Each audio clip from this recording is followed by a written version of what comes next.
Hi, I'm Rumiko Hasegawa. I'm Lucy Choi. We started More Than Musical Together. Opera changed my life. It was the most powerful experience I've ever had in my life. It revealed something deepest in my heart that I even didn't know existed. Do you want to find out what opera does for you?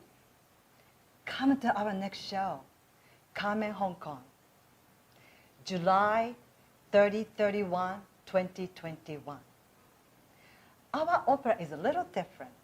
It's 90 minutes, immersive, intense live performance by world-class artists. Our Carmen is based on Bizet's story and the music. But our Carmen is a Hong Kong young woman who strives to own her life, just like you and me. It will resonate with all of us, men and women, young and matured, all over the world. I'm Carmen Tokyo. I'm Carmen Hong Kong. Opera has taught me a lot about life. We want to share this life-changing art form with you. We created the Opera Rock series to break down and review the mystery of opera for you. We will feature one artist every month. Please submit the questions you want to ask our artists in the chat box during the interview, and we will discuss them at the Q&A session. And now, let's welcome our guest for tonight. Hi, Vivian. Hi, Lucy. Welcome. Oh, hi, Marina. Hi. Let's wait for Lucy to unmute herself. Sure. Let me introduce myself first while Lucy unmuting. My name is Marina Hoyle, and I'm a project manager for this Opera Rock series. And my other job is HR director in an executive search firm. I'm still pretty new to opera world and very excited to learn more. Our talks with passionate people like Vivian in opera industry struck me as a great way to learn. So don't mind my silly questions. Hi, everyone. Happy New Year. So thanks for joining us tonight at the second episode of the Opera Rock series. We are very delighted to have our young, pretty, talented Vivian with us here. Vivian, to our knowledge, is the first graduate from the prestige music school Juilliard from voice. She has also obtained a master's degree from the San Francisco Conservatory of Music. So Marina, what are we expecting to hear from this episode tonight? Well, let's find out. To be honest, I'm expecting to learn what is it opera like for a new generation of opera singers, and is opera future-proof or not, or it should be buried with like ancient traditions. Great. So let's start our questions. So Vivian, can you share with us how do you become an opera singer? Because we knew that from a very young age, you have been described as a child prodigy in singing already. You sing with the Sinfonietta when you were 10. And so how did it turn out to become an opera singer? Right, so I was always a really musical kid. I took piano lessons and violin lessons when I was pretty young. So yeah, I was always really musical, and I loved performing. I was doing the school's speech festival every year. I was doing storytelling, drama club, and I loved it. I loved the attention from being on stage and like the adrenaline rush I would get when I'm on stage. And so my singing journey really started when I was about 10. At the time, I was studying at a primary school with a really strong choral tradition. It was DGS, Diocesan Girls School. And one day, the choir conductor told me that I had a really nice voice and that I should consider entering the vocal solo category at the school's music festival, and that I should probably also start taking voice lessons to prepare for these competitions. And so my mom just kind of asked around and found me a voice teacher. And from that point, things just kind of clicked for me. You know, the same year, I think it was the same year I started voice lessons, I got cast to sing Tilly in Howard Blake's The Bear with the City Chamber Orchestra of Hong Kong. And it was amazing. to be able to like perform with orchestra and sing in front of like a real audience when I was just about 10 or 11. So it was a really great experience for me. So yeah, it was never like I consciously chose to sing opera over other styles of singing, because I always get that question. People are always like, why do you sing opera? Like, why don't you sing musical theater or pop or heavy metal? Like, why do you sing opera? And it was just because my voice teacher at the time, she's a coloratura soprano, and I just kind of followed in her footsteps, I guess. She would assign me operatic arias or art songs, and I just sang whatever she assigned to me, you know, and I loved singing and performing, so I didn't really care what style I was getting into.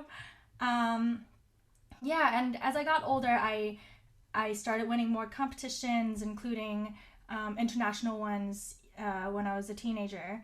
So I just kind of kept singing because I was good at it and I liked it. And choosing to go on to music conservatory and pursuing singing seriously as a career was just a really natural progression of events for me. Of course, this would not have been possible without my super supportive parents, who have been my number one fans from the beginning. Like, I'm very lucky because I know so many other musicians who have had a much harder time in this regard. And when you're a young musician, you need someone to believe in you, and my parents believed in me. So yeah, and I guess I didn't really fall in love with opera at first sight. Like I said, it was a really natural progression of things for me. Like the more I learned about it and the more I experienced it, the more I started to really love this art form and respect this art form. And it still happens all the time to me now. Like once in a while I'll go to like a show, or I'll be in a show and it's like maybe 3 days before opening night and it just all comes together, and you feel that magic, and it still blows me away every time. And I remember why I do opera. That's great. Well, passionate indeed. You are the only one Juilliard graduate in Hong Kong, from Hong Kong, that I know of. What was it like to study in Juilliard? Right, so yeah, Juilliard was a very eye-opening and humbling experience for me. Like I was just talking about, my musical path before college was a really easy one. You know, like I had a natural talent, I did well in competitions without having to try super hard. And people who knew me did see me as some sort of child prodigy kind of situation. And even going to boarding school in the UK before college, it was supposedly a music specialist secondary school, but I also didn't really feel really challenged there, you know. So I had the confidence and the arrogance of the 18-year-old I was when I went to Juilliard. And it's just, I kind of thought that it was going to be the same there. But I was so wrong. Everyone at Juilliard, they had a childhood as successful as mine, if not even more. So I immediately felt like I was being downgraded to the bottom of the food chain, because I was a first year freshman and there were all these other way more successful singers there. So as you can imagine, the shock I felt of suddenly not being the best anymore was it was very shocking to me. And I think a lot of other people in my class, they were also feeling that shock. So unfortunately, a lot of us became increasingly competitive with each other over the smallest of opportunities, because we were all feeling, you know, that kind of shock I was talking about. So it became kind of stressful at times. But I did learn a lot though. Juilliard, they had some of the best teachers and coaches in the world, and they really helped me build a skill set that I would just forever be grateful for. And even with all the drama and backstabbing that was going on, I eventually learned to focus on my own path and my own craft, and to not compare myself and my own achievements with other people, because we all have our own paths, and comparing yourself to others it's not fair. And yeah, it was a lesson I really needed to learn. So I'm super grateful for it. Was it any different in San Francisco Conservatory, who you went for your master's? Yeah, for sure. So when I first got to San Francisco, I was kind of uncomfortable at first because of how laid back it was. Like everyone there was so supportive and friendly that I was kind of suspicious of their intentions. I was like, why are you being so nice to me? Post-traumatic stress. Yeah, I was really uncomfortable at first, but I got used to it, obviously, and it was great. I had a great time there. Juilliard helped me build a really strong skill set and foundation in my undergrad, but they didn't really give me enough performing opportunities, and San Francisco was able to do that. I also had a really great teacher there. But yeah, I was able to get more performing opportunities there. I was able to do 3 lead roles there, I think. And these opportunities, like being able to sing lead roles when you're still a student, it's so valuable because you can perform and experiment your own craft in a safe zone. So that was really precious for me. You mentioned in Juilliard it was particularly competitive within sopranos. Could you please explain for newbies like me what types of female opera voices are there and what's the difference? Sure. So in opera, female voices are mainly divided into sopranos, who are the highest, and then we have mezzo-sopranos, who are in the middle, and contraltos, who have those sexy low notes. And even just within sopranos, we are further divided into different types. So there are coloratura sopranos or soubrette sopranos, which is what I am. These voices usually sound clear and silvery, and we're known for our agility. We can sing really fast passages, and we can sing those really high stratospheric high notes, like Queen of the Night. And then there are lyric sopranos, who usually have a fuller and richer sound, and you would probably describe their voices as being chocolatey or velvety or like a warm hug. And yeah, an example of a lyric soprano would be Mimi in La Boheme. And then we have spinto or dramatic sopranos, and they are these big muscular voices which sound like they can cut through not just glass but also like bricks and cement. So an example of that would be Turandot by Puccini. That's a big dramatic soprano. And why sopranos are so competitive? So the distribution of voice types in the opera world is really uneven. There are way more sopranos than other types. And I'd like to share this email I got. I'm just going to share my screen right now. I think it's this one. Sorry. Okay. So, oops. Sorry, just have to pull it up. Okay, this one. So this email is from a competition I entered last year, and they sent back statistics after they got applications from all of us. And let's look here. Applicants by voice type, right? So out of everybody who applied for this competition last year, 136 of us were sopranos. But there were only 2 contraltos, there were only 2 basses, So the majority of applicants were sopranos. And that's just crazy to me. So shocking. Yeah, so for example, if I was an opera company and I was trying to cast one person from each voice type to do an opera, I would have to go through 136 sopranos to find the best one.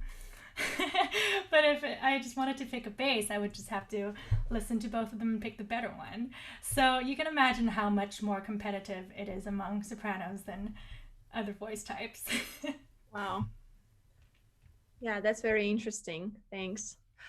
On a voice subject, Rumiko, co-founder of Modern Musical, told me a story that when you first time met, you were resting your voice and you couldn't sing and you couldn't even speak, and your mom was speaking on your behalf. What happened then? Why you need to rest your voice? Okay, so I was going through a mini vocal crisis when I was meeting Rumiko for the first time. I had been suffering from very severe acid reflux over a period of time, but I was still constantly having to push through all the mucus on my vocal cords to sing. And so I ended up putting way too much stress on my voice, trying to keep up with the demanding schedule and the crazy pace at Juilliard. And so, you know, I knew my voice, I knew that something was wrong with my voice, and I went to my ENT doctor, and he stuck a camera down my throat and looked at my cords, and he was like, you have to go on complete voice rest for, I can't remember how long exactly it was probably 3 or 5 days. But yeah, I wasn't allowed to use my voice at all. Obviously I couldn't sing, but I also couldn't talk at all. Yeah, so being a singer, you just have to be super protective of your voice, right? Because this pair of vocal cords right here, this is the only pair I'll get for this lifetime. And if I mess it up, I'm done. It's over. So after that experience, I think I've learned to better pace myself vocally when I'm in like an intense rehearsal schedule. And yeah, a lot of singers I know are on really healthy diets. A lot of us never drink or smoke. Our vocal health is always our number one priority, even when it means missing out on loud parties or having to stay silent when meeting Rumiko for the first time. Cool. That must be a very funny experience indeed. It was weird. I had like a little notepad, I think. Yeah, Rumiko did tell me that story too. And it's just like, I met this very beautiful Hong Kong girl, but she didn't speak a word, you know. Right. And as we can see from your video, you have different repertoires. You do, you know, classic like Rossini opera stuff, and you do very challenging modern operas. So do you choose to do these modern operas? And what are the challenges for someone like you, as young as you? Right. I love doing modern operas. Absolutely love it. But as like a modern opera singer in the 21st century, there's like a constant little voice in the back of my head saying like, what you're doing is a dying art, like opera's dying, why are you doing this? And I feel like there are two very divided opinions on why that might be true. First of all, we have these old school opera lovers. They think, a lot of them think that the glory days of opera are over. You know, they're still reminiscing over the classic recordings of Maria Callas and Joan Sutherland, and they think modern singers can't sing as well anymore. And some of them also believe modern productions to be sacrilege, you know. They don't think Così fan tutte, like it just should not be set in an amusement park on Coney Island. Like it should stay in the 18th century in Europe. And then there are people like me, right? People who will always respect and remember these traditions and legendary singers from the past, but we also recognize the importance of adapting and evolving to survive in these modern times. I myself see nothing wrong with performing these classic operas in abridged versions, which is what you guys do at More Than Musical. Super great. I also see nothing wrong with setting these operas in more modern, relatable settings, you know, or even performing these operas in the local language of where it's being performed, so the audience can easily connect with the text. For example, like Okay, so there are actually something that a lot of people don't realize is that operas are still being written every day. New operas are still being composed every day. That's so true. Yeah, Yes. a lot of people don't realize that. For example, there is an opera about Steve Jobs. Super cool, right? And then The Handmaid's Tale. Does anybody watch The Handmaid's Tale here? Oh, I love it. Yeah, it's such a great TV show, but it's also an opera. Yay! And then there's also an opera based on the classic Chinese novel Dream of the Red Chamber, Hong Lao Mong. That's an opera as well, written by a Chinese composer, I believe. So, yeah, new operas are still being created every day. Even in just the past few months, I've been doing multiple virtual operas inspired by the pandemic, something we can all relate to, right? And it's easily accessible by anyone on the internet. So, no, I don't think opera is dying. I think opera is very much alive. I think it's an exciting time for opera right now. And it's still evolving and it's changing because we're staying relevant. Exactly. That's exactly what we do. And that's exactly why we have the conversation tonight. Yeah, At Modern awesome. Musical, we always believe we can make opera accessible, approachable to the modern generation. And no matter we are doing a masterpiece from 150 years ago, but the core and the essence are still connectable today. It's just how we present it to be, understood by the modern audience. For sure. Yeah, that's so important. I have one comment. I see Jane is asking questions in the chat. Thank you very much, Jane. I encourage everyone to write their questions when they come to you, and we will read it to Vivian at the end in our Q&A part, okay? But yeah, please ask your questions. Don't hesitate to write it in the chat. To continue on the competitiveness, are there any gender issues in the opera world? Yes.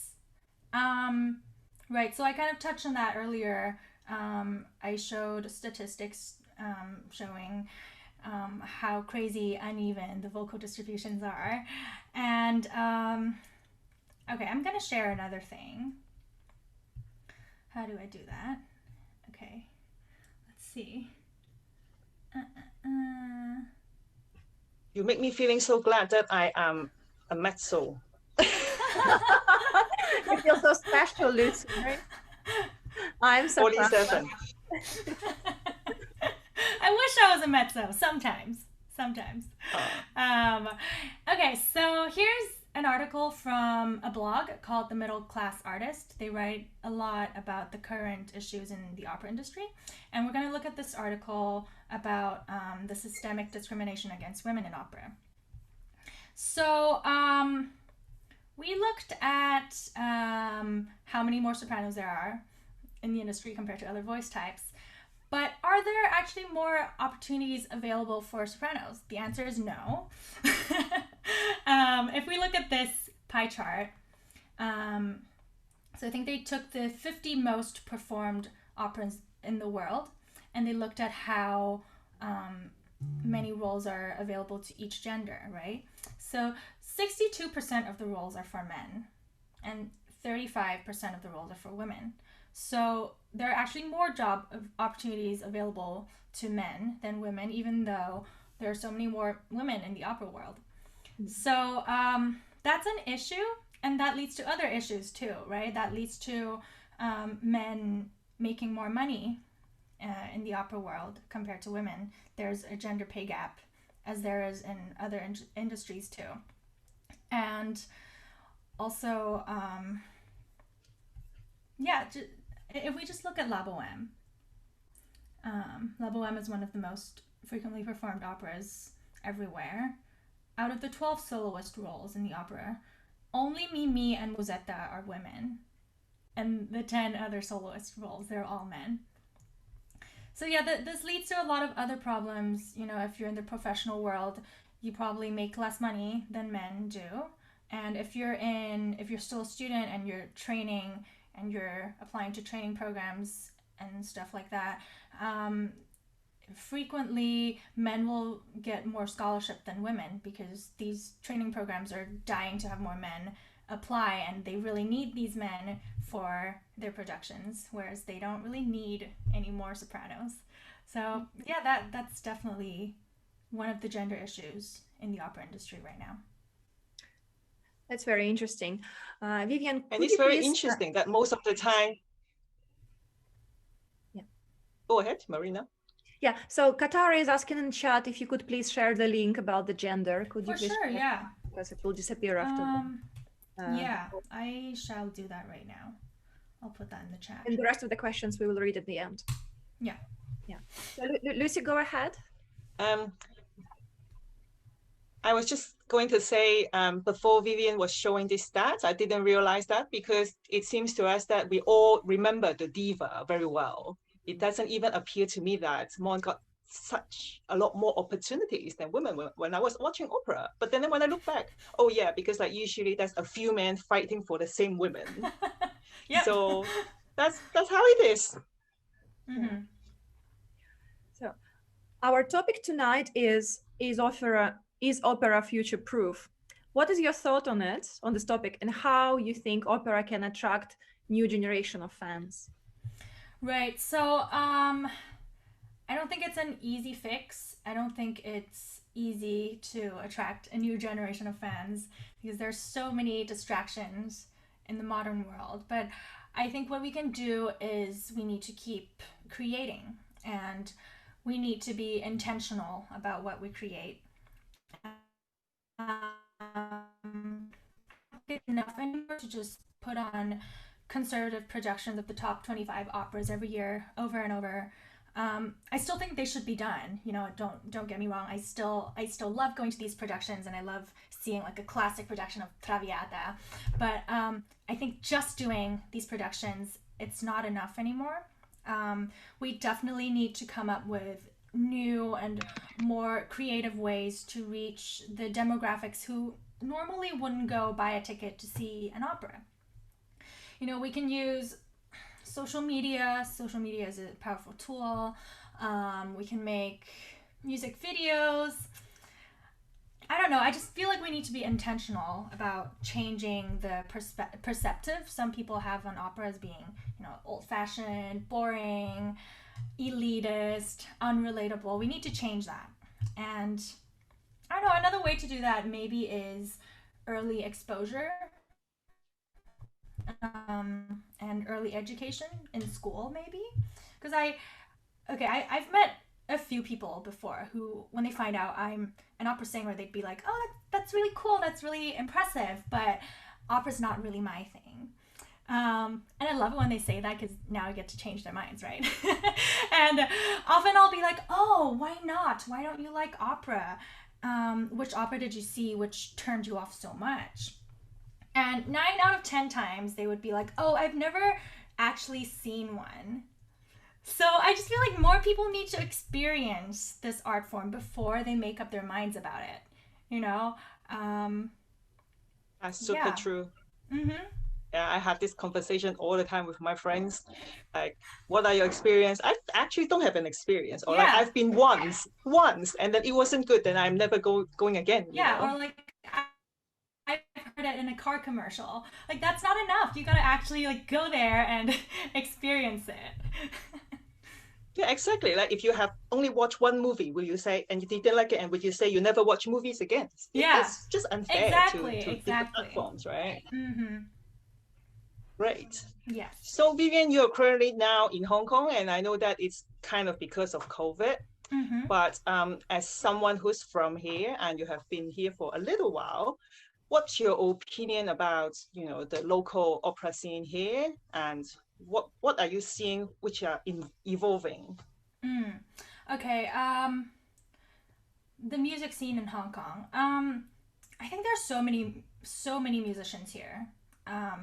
And I don't necessarily mean professional musicians, but I'm also talking about musicians who are in primary school or secondary school. You know, like, so many kids here take music lessons.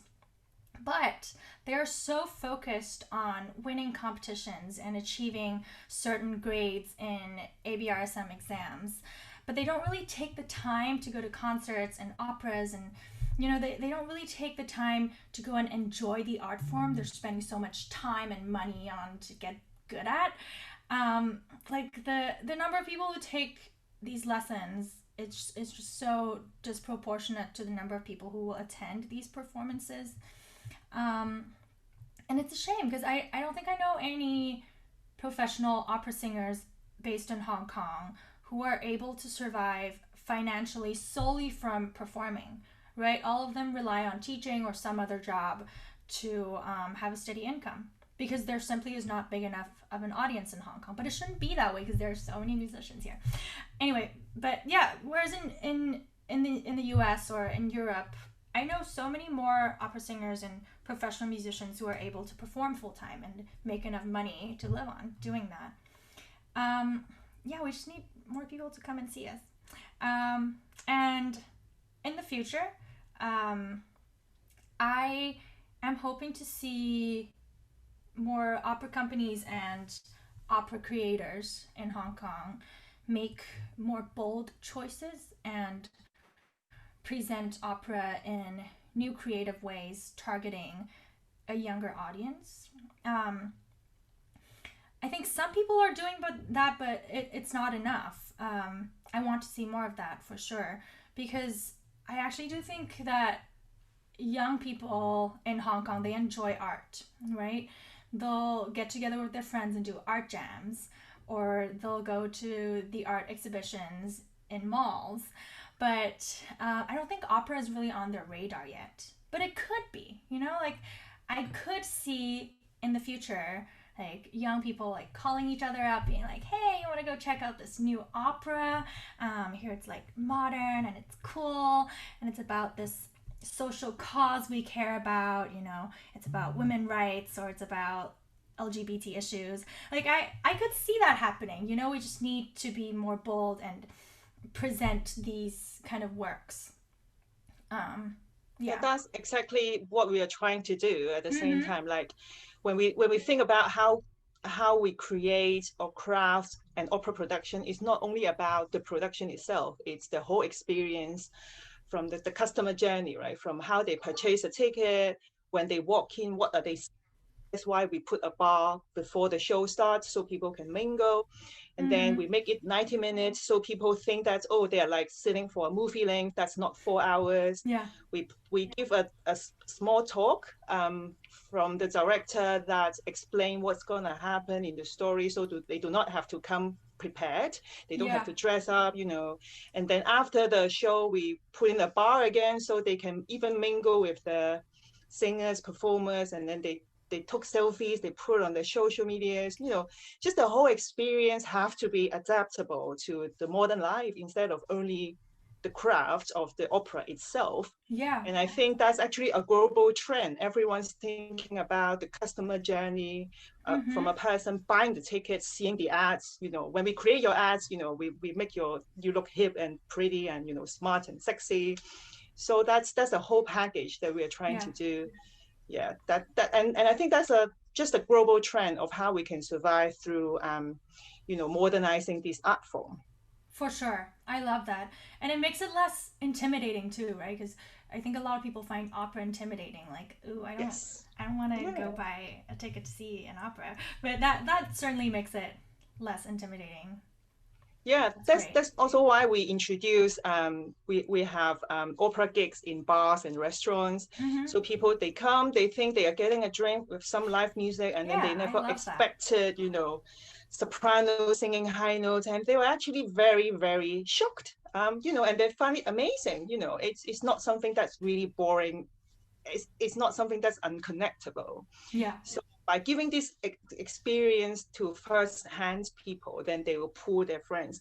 And we hope by this, we can build a little fan base. So when you are performing in the future, then our audience will, all come to see you, because we're doing the same thing. Yeah. And awesome. I know that you also was considering to fly to Paris to do an audition. Yeah. And I really want to know, like, what's your vision on your career, and actually what's the journey from a very young graduate from the best conservatories to get to perform on the world stage. how do you path your journey, and what are you expecting, or your vision on your future? Right. Okay. So the thing I was gonna audition for in Paris, it was supposed to happen last week. Um, it was for the Young Artist program at the National Opera in Paris. So people in the industry, they all know what a Young Artist program is, but I'll explain that a bit. It's kind of like an apprenticeship or an internship. It's a paid internship at an opera house. So you would be based there usually for 2 years, and you would understudy or cover some of the bigger roles, or you would perform small roles, but you'll still get to work with all the people there, and you'll make connections there. So it's usually a good way to, you know, to get into the business after you're done with school. It's usually like it's what a lot of people do. You don't have to do it, but it's what a lot of people do. And yeah, that's what I was trying to audition for. Obviously, I couldn't fly over there. Yeah, when things get better, I definitely want to audition for some of these programs in Europe, especially in Germany, because there are more opera houses in Germany than the rest of the world combined. So you can imagine like the wealth of opportunities there for opera singers. Like it would be so great to work there, right? They also the government, they also support the arts in a different way than a lot of other countries do. And for myself, yeah, apart from going over to Europe, since the pandemic, I've just been in Hong Kong. I've been teaching a bit. I've been working on virtual projects, and I'm preparing for this new opera that's coming up. That's going to be a world premiere, actually. It's going to be Alice. Wow. Yeah, it's going to be Alice in Wonderland at the Hong Kong Arts Festival. So that's cool. Yeah, because I don't think they do new opera a lot in Hong Kong. So that's great. And yeah, I look forward to performing more in Hong Kong in the future, as well as trying to get over there in Europe. Great. We are very much looking forward for more new operas in Hong Kong too. Yeah. I suggest, what if we move to Q&A, because we have very good Sure. questions there. And Lucy, would you like to go ahead and start with Jane's question? Oh, sorry, I have to look it up. Can you start something, Marina? Yeah. So I will start with a question from Emma Poscalau. Vivian, what advice would you give to a young singer whose dream is to attend Juilliard? What are some tips you could give? I am 15 and you really inspire me. Oh, that's so sweet. I guess if you really want to be a singer, I think that's great, but you really got to ask yourself why you want to do that, and if you're doing it for the right reasons, because it's really not easy. Like if you're choosing that because you think it's easy or because you think it's going to be glamorous, it's not, especially if you're a soprano. So you really got to think twice. You got to think more than twice. You got to think 200 times before you make a decision. But if you really, really, really, really love doing opera, and you're ready to dedicate years and years of your life to this art form, then go for it, I guess. Go for it. It's fun. It's very rewarding to do something that you're passionate about. So, yeah. But any tips how to pass the exams, or what would be competitive advice? Oh, right. It's hard to say, right? It really depends on what type of person they're specifically looking for that year as well. Yeah, just be yourself, you know, don't be nervous in the auditions. They want to see your star quality, you know, just be yourself and work hard. Anything from your background or your experience prior to your application to go to Juilliard helped you? Did you have portfolio which was helpful? I guess I had some competitions like under my belt, like on my resume, so I guess that's helpful. Yeah, it's good to, you know, do competitions when you're young. Just don't be over focused on winning. But yeah, it's good to get as much stage experience as you can, even before you go to college. Thanks. Next question. So, Vivian, when you were talking about interesting operas like Steve Jobs and Handmaid's Tale, Jane asked, was it actual opera, not a musical? And how would you define a difference, by the way, if you are talking about modern operas? Right. So there are a few. So yes, these were actual operas. The Steve Jobs and the Handmaid's Tale. They were actual operas, and I think they did it at the San Francisco Opera and a few other places. So these are actual operas, and how they are different from musicals. The singing style, I would say, is the main thing. So these operas would be sung by classically trained opera singers. The singing style and technique is pretty different from how you would sing in, say, Hamilton or, another type of musical theater work. The main difference is the singing style. And also there's more spoken dialogue in musical theater. It's usually like a play plus they sing some songs, but in operas, usually they're mostly sung. Yeah, and I guess in the myth, a lot when you sing, you also dance, So yeah. in opera, it's more like you sing. Yeah. It's quite a different kind of training to our audience, if you can imagine. Yeah, I mean, we still have to dance a bit sometimes in certain operas, but yeah, I think singing would still be like the number one thing in an opera. Great. So the next question is from Matthew. Have you ever considered performing at Clockenflap or in September? Very specific. I mean, sure. If they ask me to, I would go. And have you ever actually performed in rock concerts or festival or like other kinds of festivals? A rock festival? No. No. I would love to do that though. Like if they want to hire like an opera singer to do some sort of like rock plus opera fusion thing, that would be super cool. I would do it. Yeah, why not? If you would pick some rock star to sing with, like famous duet of Montserrat Caballé and Freddie Mercury, who would you pick to sing with? Ooh, I don't really follow the rock music scene that much, so I am ashamed to say that I can't even name one rock star that's like performing right now.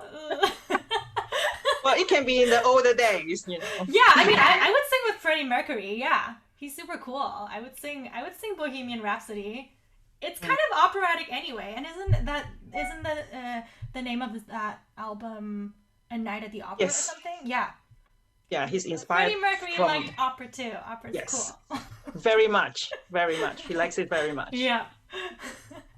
So another question from Matthew.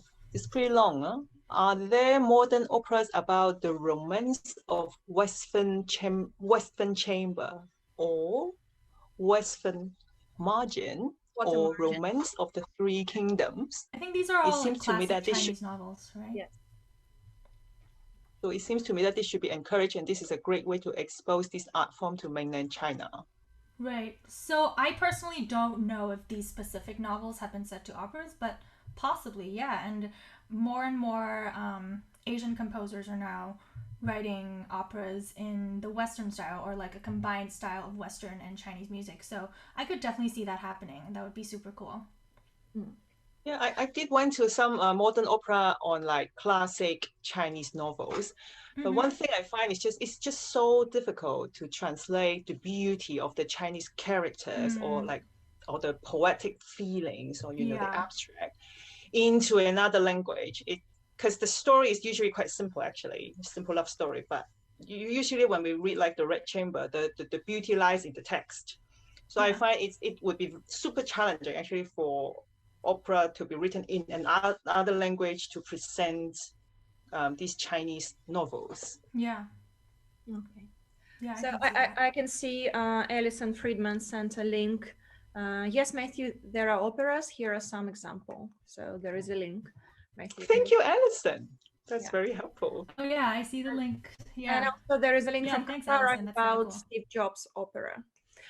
Yeah. Thank you, Katara, too. And next question from Rumika. Are you interested in producing a new opera in the future?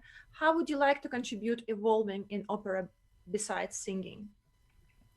Yeah, I mean, I have zero experience in producing operas, but I could see myself doing that because I am passionate about this, and yeah, that's actually a great idea. Thanks, Rumiko. I'll definitely think about that. Yeah, if I were to do that, I would definitely do an opera that's like relatable, or it would be about some social cause that I care about, right? It wouldn't just be like a love story or something. I would make it probably about, you know, women rights or racial equality or I don't know, mental health awareness. Like these are all things I care about, and I would definitely use like this art form of opera to tell these stories that I want to tell. Mm-hmm. And do you see that's actually the trend of modern opera? It's, you know, up to a certain issue with a certain standpoint. Yeah, for sure. Yeah, I think all of these modern operas, they try to be relatable, and they yes, this is what young people, especially right now, they want to see these things being talked about, right? So I think it's a great way for us to connect with younger audiences too, you know, performing operas about these things. Next question from Olivia and Natasha. What goes through your mind while you are performing? Do you think about your dinner or crush? Sometimes, Be honest I guess, with but this I question. don't know. Very honest. No, I think most of the time when I'm performing, I have so much to think about, right? If I'm in an opera, I have to think about following the conductor, I have to think about my acting, I have to think about the next thing I have to sing, I have to think about my singing technique. Yeah, I don't think I really have time to think about dinner or my crush. Like, usually I'm really busy thinking about other things, but that's really funny. Another question from Emma on the subject of how to get to Juilliard. She's saying that I have been doing a level conservatory where I am examined, and I have done a lot of theater as well as concerts. Would this be helpful?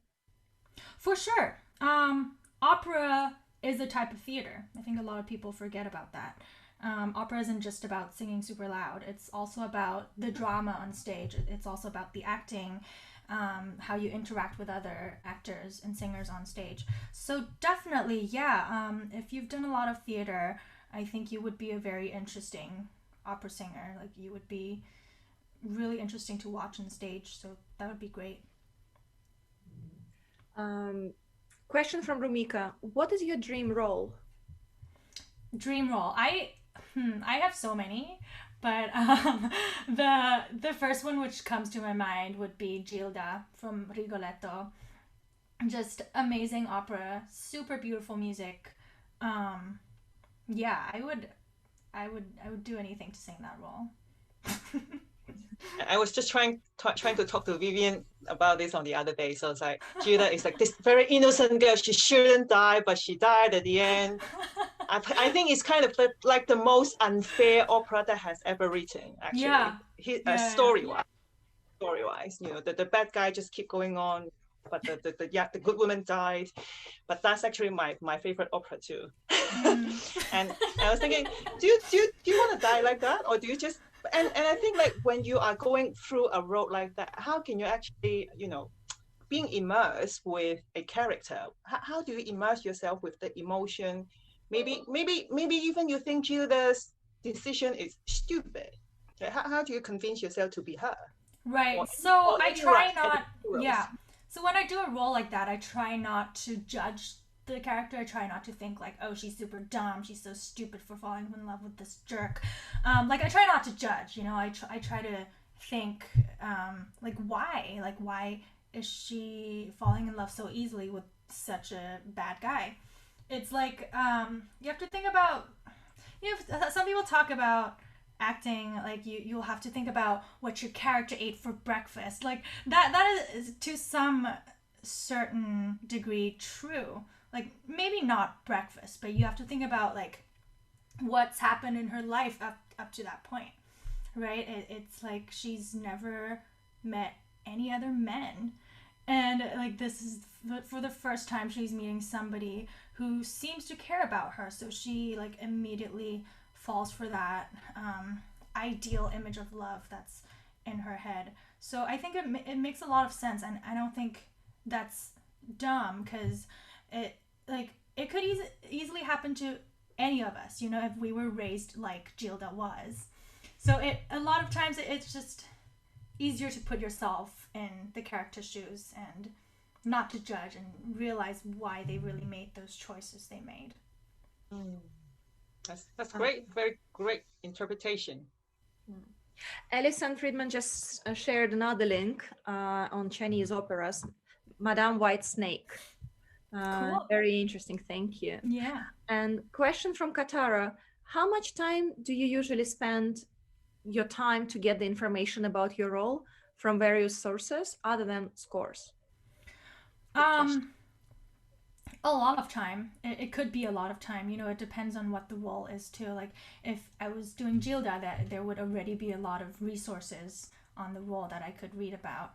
But if I was doing a more obscure role, then I would probably have to do more research on my own. But yeah, I definitely do try to spend a lot of time figuring out what's important for my character. And question from Emma, in your opinion, what is the hardest coloratura role to play? Just curious, as I am a coloratura. Okay. The first one which comes to my mind is Zerbinetta from Ariadne auf Naxos by Strauss. That's a really hard coloratura role. Yeah, I'm sure there are others too, but that's just the first one which came to my mind. Lucy, would you like to read another very, very long question from Letty? So Letty asks, I'm interested to hear your thoughts on effective ways to translate libretto to a language different to the origin. You mentioned that translating the libretto to the language that the audience is more familiar with could help make it more appealing to modern audiences. But some librettos I've come across have been rather poorly translated and make it incredibly tricky for the singers. Right. Yeah, I mean, it's hard, right? Not all of these translations are good. And I have done, for example, I did Adele in The Fledermaus twice, both times in English.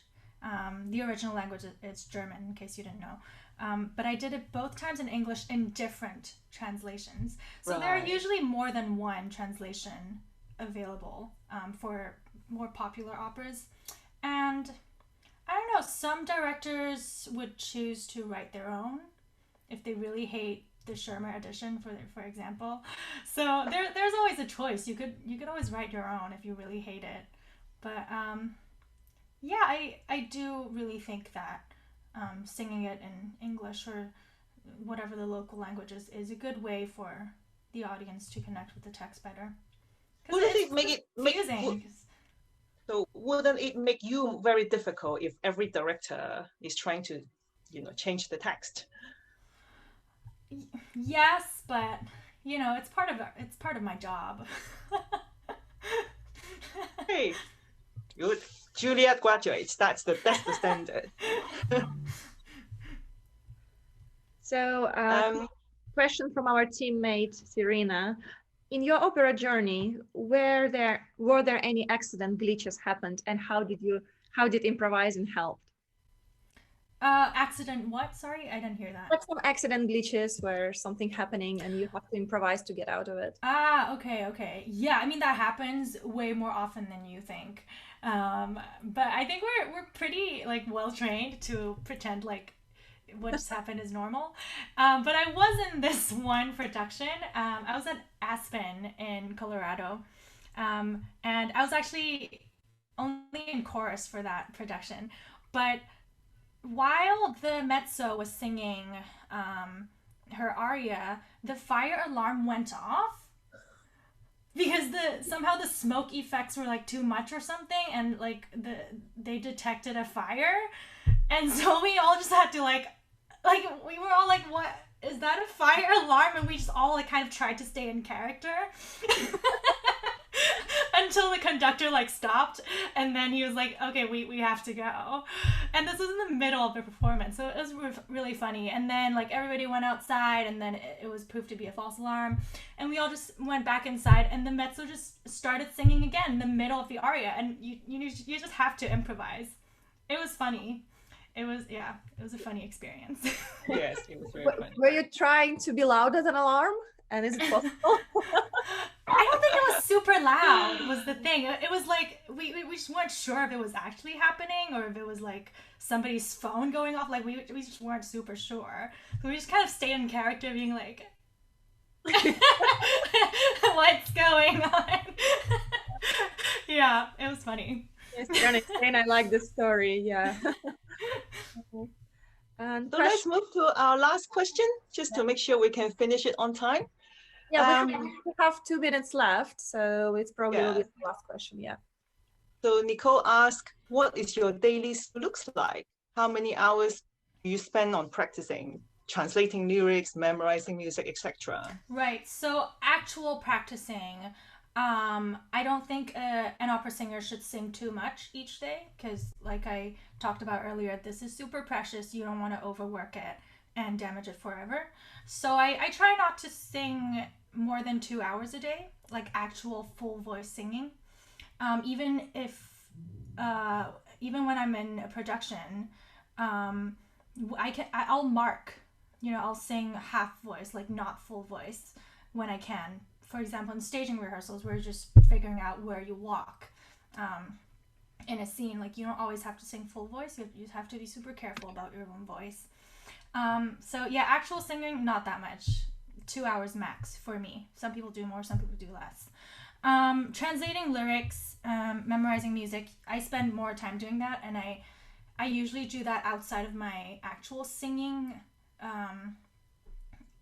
session, so that I don't waste time. Sometimes I'll memorize music before I go to bed. Like, I'll just sit there and, silent memorizing. I think that's actually more effective than, singing full voice every time and like trying to memorize it. Translating lyrics, it depends on what my attention span is like on the day. Sometimes I'll get frustrated after 10 minutes. Sometimes I can do it for 2 hours. It really depends. But yeah, that's it. So thank you very much, Vivian, and thanks to all the audiences. I know you all are joining us from different parts in the world. We are very delighted to have this 1 hour of great discussion tonight. Yeah, and thank you for having me. It was a great time. It's really our pleasure. And More Than Musical is a registered charity. If you like what we do, please support us by making a donation, volunteering. You can go to our website, morethanmusical.org, to look up information on how to support us. Please also follow us on social media, Facebook, Instagram, LinkedIn. You can leave us feedbacks or messages there anytime. We look forward to seeing you in our upcoming events. So Thank you, everyone. Thank you very much. Thank you. Thank you for coming. It's great to see that your generation of opera divas, if I may call you future diva, you have actual voice, not only singing voice, but voice to express yourself, your opinion, to talk about causes. And I hope that future opera will be as just your dream. Thank you. Yeah. That would be so great. And we look forward to see you in your performance at the art festival. Yay! Yeah, that would be so great. Thank you, everyone. Thank you, everyone. Good night. Thank you. Bye. Thank you for being here. Bye. Thanks. Thank you.